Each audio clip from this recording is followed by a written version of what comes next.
Have you ever wanted a retro game on an Android-powered device in a Game Boy form factor at a ridiculously cheap price? Hello everyone, my name is Taki, and today we're going to be taking a look at the brand new Super Retro Handheld. Before we jump into the review, I have to do a huge disclaimer here. This device is an engineering sample that I was never intending on reviewing, but a few third-party retailers have been sending off their unfinished samples to YouTubers who have no business having the device. Due to this, I felt like I had to do this review to tell you all about the device, both the good and the bad, and how it's been evolving daily based on community feedback. With that out of the way, let's get into the review.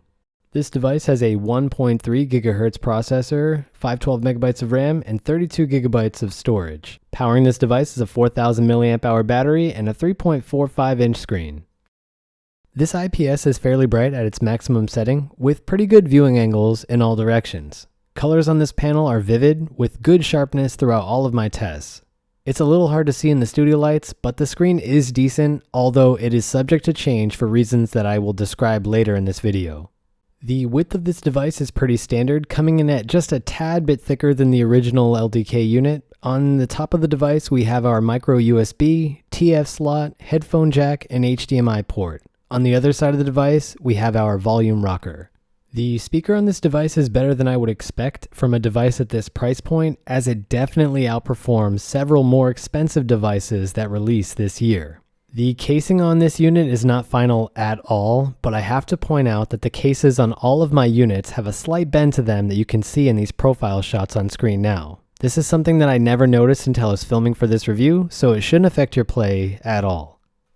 Aesthetically speaking, I think this is one of the best looking devices coming out of China this year, and that's saying a lot. The cases themselves have a really nice character to them, and I love that we finally have some wide customization options available to us in a retro handheld.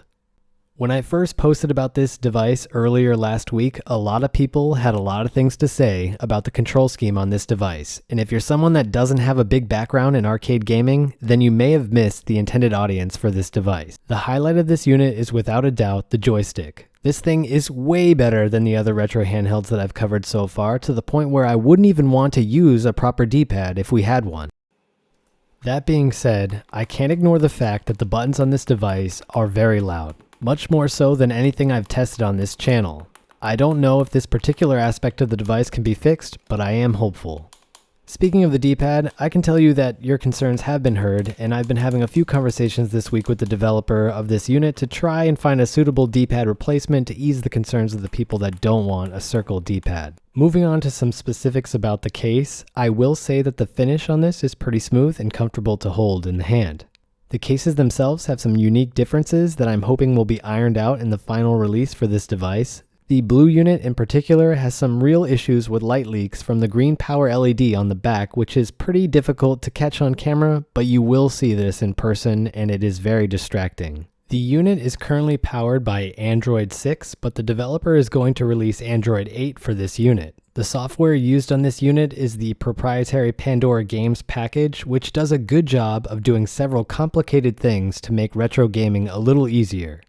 Boot times on this device are longer than the Linux offerings, but they aren't as bad as some of the Pi-based systems that you can buy for this price. With the system finally booted up, we can take a look at the large volume of ROMs on this unit. My device came with an SD card that's filled with around 29 gigs worth of games for a variety of systems. I've already covered almost all of the PSP games on this system in another video, but I will just say here, the library is vast and there are a lot of nuances to using this system as is. Each ROM directory is viewable from the UI at the top left of the screen, which fills the blank space on the right with snaps that are common in retro Pi machines. This is a very nice touch, as it makes it easy to see if a game is worth checking out at a glance. I also want to mention that the developer has weighed a few different options for delivering this unit, so the final product may not come with any ROMs at all, but I will showcase an interesting feature on this device in another part of this review. As I've already said, this device comes with Bluetooth, but due to the way this device was created, using Bluetooth controllers isn't as straightforward as it should be. Right now, the developer has to manually create profiles for various controllers to give them support on this device, but this is a problem that is currently being worked on as of the making of this video. Now on to some interesting features on this device. There is an optional mode that you can turn on at the expense of more battery usage to enhance the overall picture quality of the emulation. This scaling algorithm leads to some really impressive visuals that are probably not going to be visible after YouTube compresses this video, but they do work well and they do look nice in person. The following clip is a quick demonstration of this feature.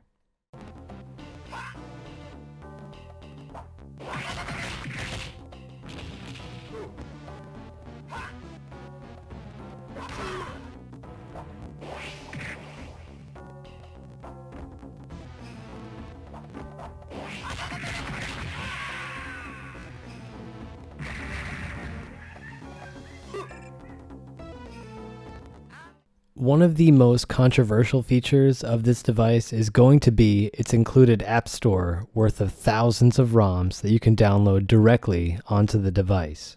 I just want to do a little disclaimer here that this is for educational purposes only, as this is a feature that only I and the developer have unlocked at this point. To understand the purpose of this feature, you have to understand a little bit about how difficult it is to directly import a product like this and sell it in countries that have strong copyright laws. Chinese developers typically load their devices filled with ROMs not to create a Soldier Boy console filled with 3,000 games, but to alleviate some of the difficulty novices face when trying to use these devices. The right thing to do would be to ship these devices with no ROMs at all to get around copyright, but many people that use these devices get frustrated when they try to do this for themselves. Another option is to ship these devices with no ROMs, but create a system whereby customers can access a large volume of ROMs that they can download directly onto their device. This is essentially what the developer has created, a library of thousands of games picked to work on this hardware that you can access all without ever needing to touch a computer. Now that we've covered the unit, let's delve into some emulation tests, starting out first with SNES. This unit has some strange sound issues that need to be ironed out by the developer. You can hear them right now. I will say that SNES Performance is a little bit of a mixed bag, and that's partly due to the way the system is maintained. All of the customization options are hidden on this first build of the unit, which is good for novices, but bad for power users. The good news is that this developer is committed to releasing a version of this device with essentially a clean Android ROM. That's something that's unheard of in this space, especially in China.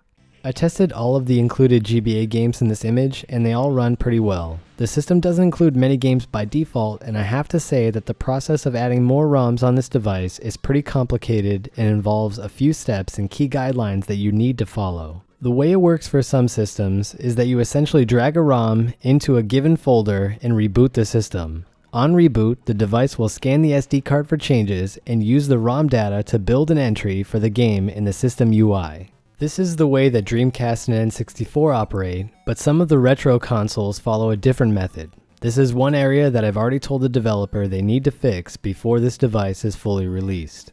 If you're like me, you'd be sold on any device in this form factor with nothing more than near perfect N64 emulation, and while this device isn't perfect, it does play many titles at respectable speeds. I've described at length how important N64 emulation is as a selling point in a market that's flooded with devices that can all pretty much handle older systems, with the exception of an utter lack of N64 ability. The following videos are a few clips of some popular N64 titles, with the caveat being that the developer has already stated that they can in fact improve N64 emulation with more optimization in-house. In the future, we will also have the ability to overclock the CPU to 1.5 GHz in that standard Android build of this device.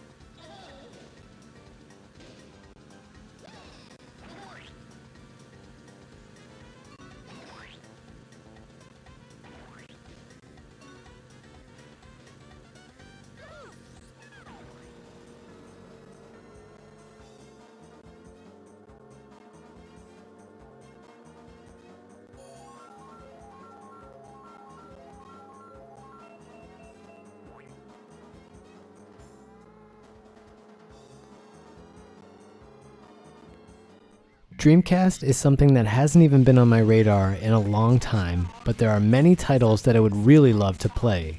This is a system that really needs some work under the hood, as there are a few titles where the controls aren't even mapped correctly, but nevertheless, here's some Dreamcast test footage.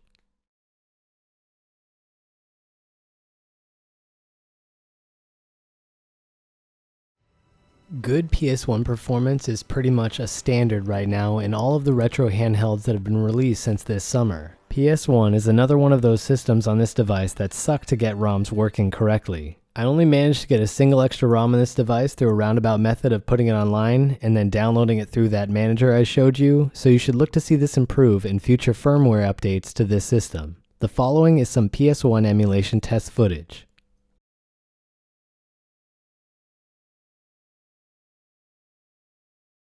At its heart, this is a device made for people that love arcade-style fighting games. That also happens to be the genre that I have the least experience with, but even with the titles that I am familiar with, I can see how much work went into making this unit as good as it is. On the topic of where things are right now, the unit can essentially run all of the included FBA titles without any issue. The developer has stated that main performance on systems like this are typically bad, so they plan on making modifications to the emulator to run multi-threaded to increase performance. Aside from this, the goal of these devices is to be able to support wireless play between devices. This would allow you to load up something like Street Fighter Alpha on two devices and battle each other without the need of extra wires or sharing the same screen. Speaking of the screen, this was near impossible for me to capture on video, but the IPS panel in these engineering samples has some pretty significant screen burn that the developer was already aware of when I brought it to their attention. This is something that I've already been assured has been fixed in the supply chain, so you should never see this in the finished version of this build.